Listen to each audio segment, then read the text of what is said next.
Hey folks, Jeff here at Backcountry. Major crisis on the home front. The beer fridge died. Oh my God, what are we going to do? Well, this refrigerator was built in the late 80s, so bottom line is it's probably built way better than the old ones. So we're going to try to fix it. Ain't no sense throwing it away, but the reality is if it was built in the late 80s, it probably ain't worth paying somebody else to fix it. That's for darn sure. So we do it ourselves. That's what we do anyway. Alright, so plan A, we're going to troubleshoot this thing, see if we can fix it. Plan B, if we can't fix it, we bugging out. Where are we bugging out to? Cold Beer Ranch. Why? Because they probably got cold beer there. Why not? Alright, enough of that. Let's get to it.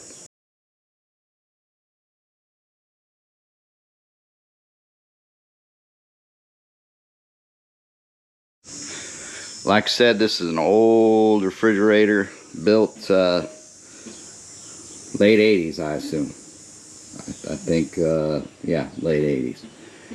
Anyway, when we bought this house in 2003, this refrigerator was here and conveyed with the house.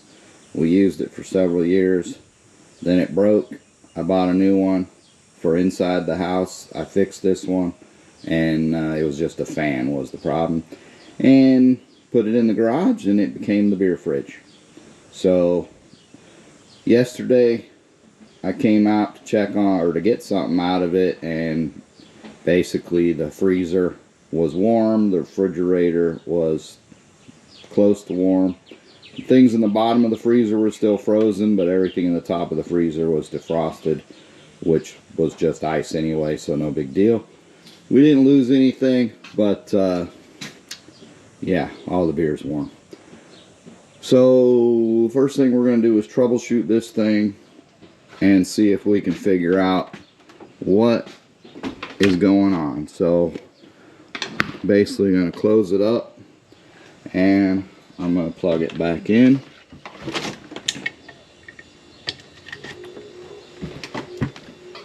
And we're going to listen.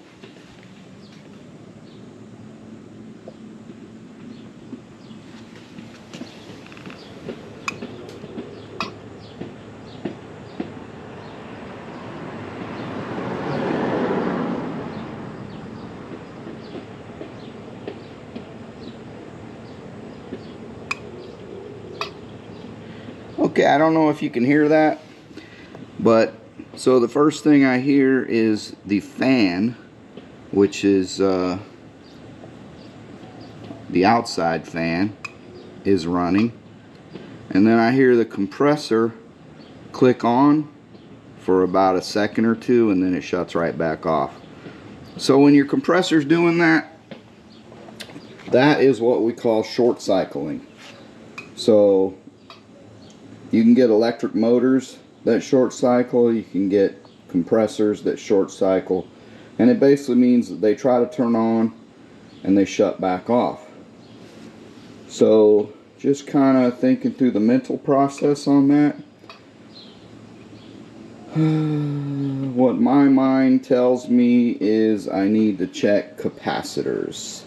So typically with an electric motor, you have two capacitors. One is a start capacitor and the other is a run capacitor. The first one provides an extra jolt of power to start the motor, and then the second one is to run the motor. In this case, it sounds like it's trying to start, but it won't run. So my initial, like I say, just mental troubleshooting. Oh wait, now it just started. That's interesting. So it tried to start several times and it didn't, and now it finally did. Okay, so we're going to have to do some more analysis and see what else we can come up with. Possibly a capacitor, possibly, so you got a start relay on these, I believe, and a capacitor. We can check those. Now we put a defrost switch, it's a timer, in this thing I don't know, a couple years ago, so I don't suspect that's the problem. I don't know. Thermostat maybe? Capacitor maybe? Let's get in there and start troubleshooting.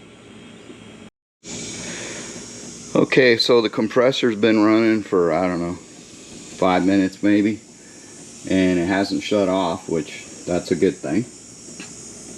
But what I've noticed is there should be a fan in this back part of the freezer that should be running, and that's kind of what distributes the cold.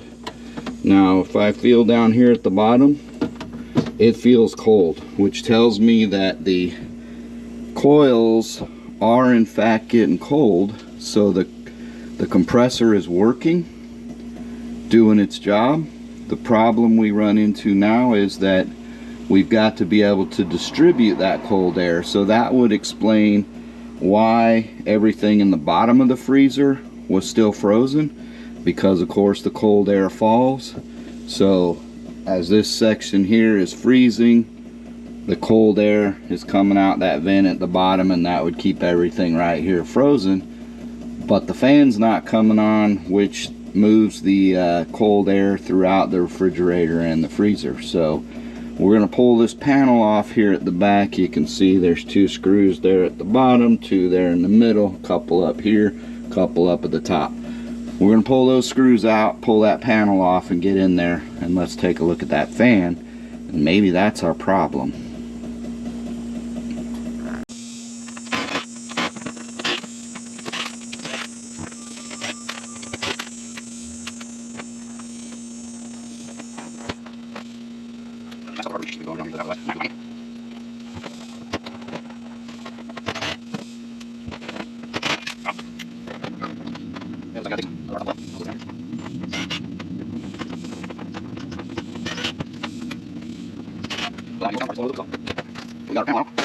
Now we can take a look inside.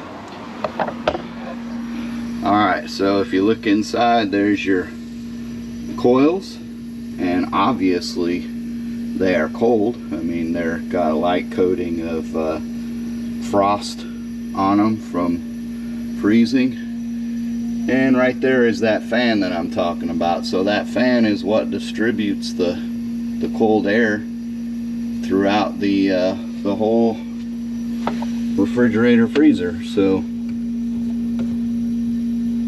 yep, and it's seized up. When I feel it, I can feel vibration in it, but it doesn't want to turn. So that tells me it's trying to turn, but it's not. Now, I told you I replaced this several years ago. This is the first part that ever went out on this thing, and right there it tells you that the new stuff ain't as good as the old, because it is already bad.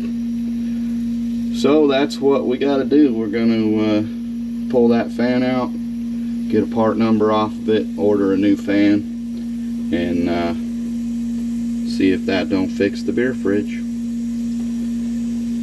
Anyway, that's where we're at. Stick with us. Let's see how it goes.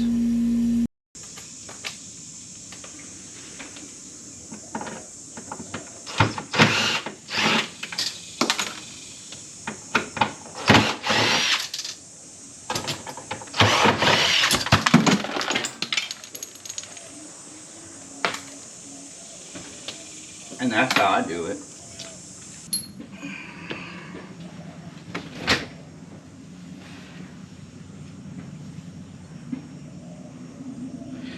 Okay, so yeah, this fan is just tight. Just burn up, bearings, whatever. We'll order another one. See if that fixes it.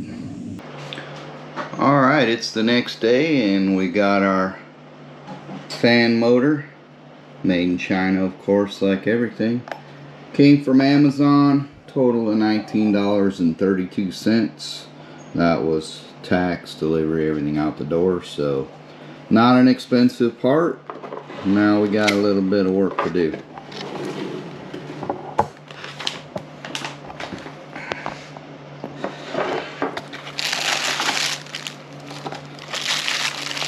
So obviously the first thing is to take it out of the box. So basically it's just the motor part. So you can see from looking at this one that we've got to transfer the fan blades, and we've got to transfer all the mounting bracket. So we start by removing the fan, and it just pops off. Okay, it's been a couple more days and we sent the other part back because it was wrong, and now we got this part. Of course, like everything, made in China. One thing I noticed right out of the gate is they sent me a red fan. Who uses a red fan? Is that like red China? I don't know. I guess it's the same size and basically the same layout, but I kind of like the white one. Pull that off again, and the first thing I do is check, and it seems to be the same size. So once again, I'm going to pull these brackets off. Now, one thing different about this one is it did come with these brackets, and this motor was more expensive. The other one was $19 and change.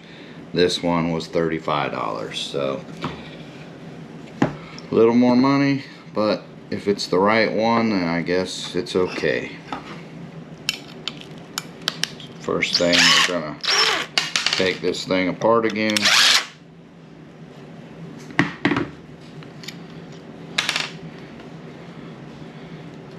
Again, the biggest thing is just to kind of pay attention to how it goes. Now, we'll change these rubber isolators, whatever they call them.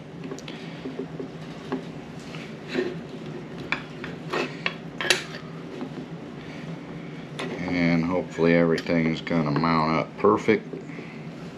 Seems to, just looking at it, everything seems to be the right size. Once again, this was said to be the right part. Of course, the last one said it was the right part as well. Okay, I'm going to put those in first. See if that works a little better.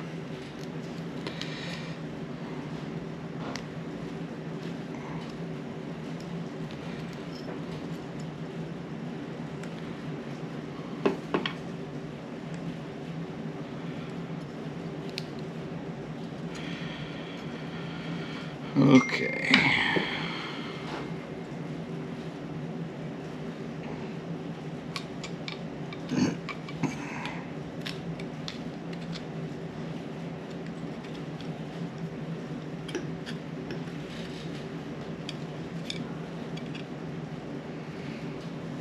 Seems to be going together fine so far. See if we get these screws in.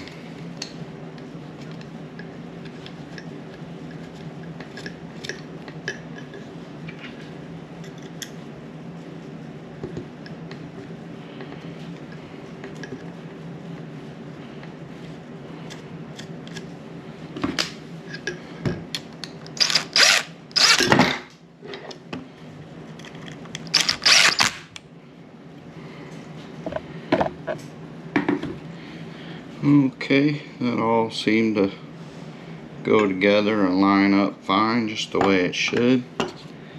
See if I can put this old fan on here, because I just like it better.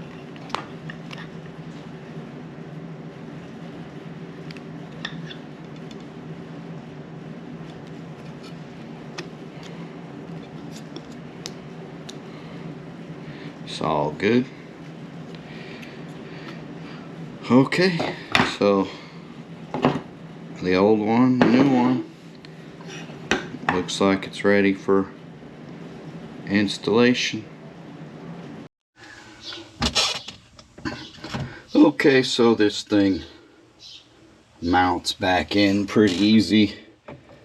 See, just line those brackets up on those tabs, and then You got some screws that go in.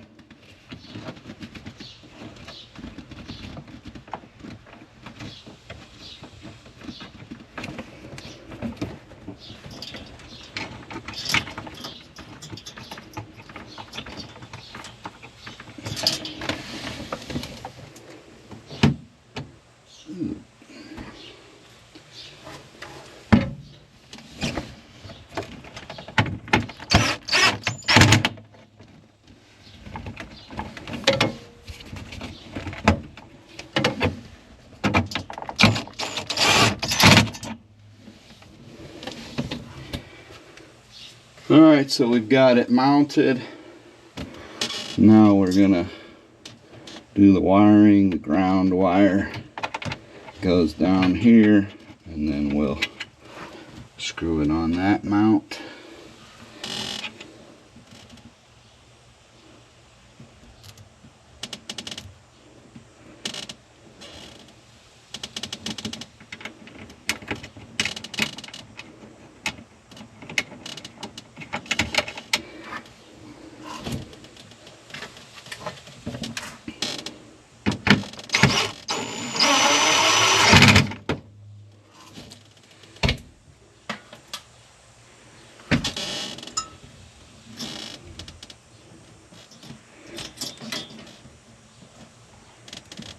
I believe the red wire was here and the white wire was here, but I will verify that by going back and checking the picture just to be sure.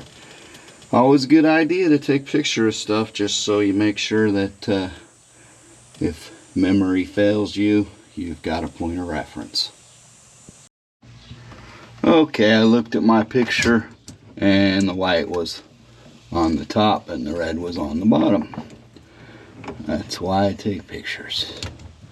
Not sure that it would matter because it's alternating current, so shouldn't be changing the polarity or anything, but I prefer to just make sure I put stuff back the way it came apart.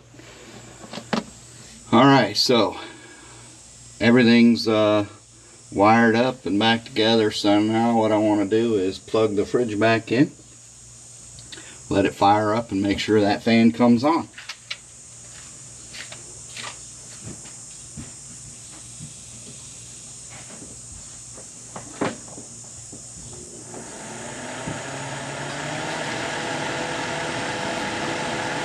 And sure enough, it came right on, so that is good.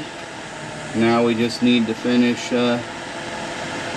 putting everything back together here. Okay, remember this thing is you know, really old, so I had to do a little bit of work to get the seals and everything to stay on here, so that was fun. Now of course trying to maneuver around the camera, that's another challenge.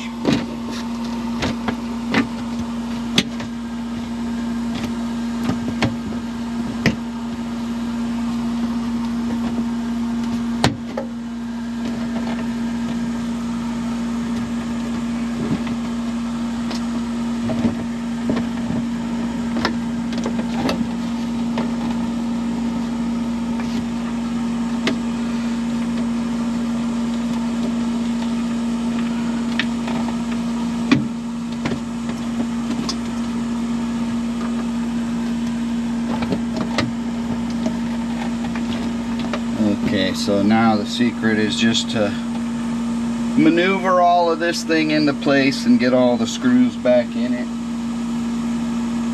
It's obviously going to be a little bit of a challenge, so I'm going to need to move the camera out of the way. And basically, like I say, it's just, you can see these holes aren't lined up. There, it's better. So just got to get the holes to line up, get the screws back in, and get all that put back together. And then we go and put these knobs back on and get the shelves back in. and that'll be good on this side. So I'm gonna go off film and do that. Okay, so all the screws are back in. That back panel's all secure. That Gorilla Tape you see on there, duct tape, that's just to hold that seal on. It was a little bit tore up, but you can see these seals down the side. They're really just to increase airflow the way you want it to go. So that fan, you know, is pulling some of the air in down here at the bottom, blowing it up through. It comes back out at the top. It also goes in through the refrigerator and everything. So these evaporator coils right here are the only place there are evaporator coolers in this unit. So that's basically what's keeping the refrigerator and the freezer both cold. So that's you know, that little fan pulls all that air through to cycle the air. And of course up here you've got a dial in the back that you can, it's got a little vent there that you can open and close to increase or decrease your refrigerator controls. And that little vent up there at the top is where the cold air should be flowing through. So I had pulled this panel off when I was troubleshooting, so I need to get that back on.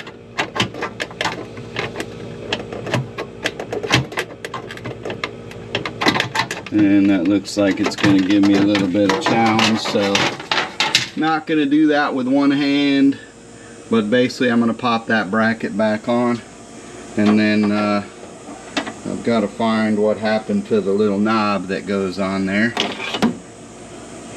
Lorena cleaned everything while it was down, and so I don't really know where it ended up, but I'll find it. Let me get that back together. Okay, so we put that panel and the knob back on. All the shelves and everything are in, and this side's all put together. Shelves are all in and everything, and it is getting cold, so we're gonna let it run for a bit and see if the beer fridge is fixed. Well folks, it's been since yesterday, so let's check it out. It is cold. You can see the frost. Oh yeah. The freezer is definitely freezing. And the refrigerator, cold beer, is definitely cold. Got some beer in there already. We're ready for the 4th of July weekend. Everything is working the way it's supposed to be. Yee-hoo! So what did we learn? Well, we learned that life ain't good without a beer fridge. But we also learned that with a little effort, anybody can fix stuff. It ain't that hard. So the effort we put in here, $35 for the part, and a little bit of research and a little bit of work, turning some screws, fixing some things, take it apart, put it back together the same way you took it apart. It's all real simple. Anybody can do this stuff. So if you got an old refrigerator that's broken, here's my advice. Type in on, just go to like Google, type in the model number and the symptoms. What's it doing? Is it not getting cold? Listen to it. Is the compressor running? Really the only thing that you can't replace on these things affordably is the compressor. If that's good and it's still chilling, everything else is not that difficult to replace. So do a little research and make the effort. Fix it yourself. 35 bucks. If I'd have called somebody to do it, probably be, you know, at least another $100 in labor. So learn to fix stuff, folks. It ain't that hard. As always, appreciate y'all watching, sticking with us. Like, share, subscribe, do all that stuff. Help us out as a channel. Till the next one, God bless. Y'all take care. We'll see you on the next one.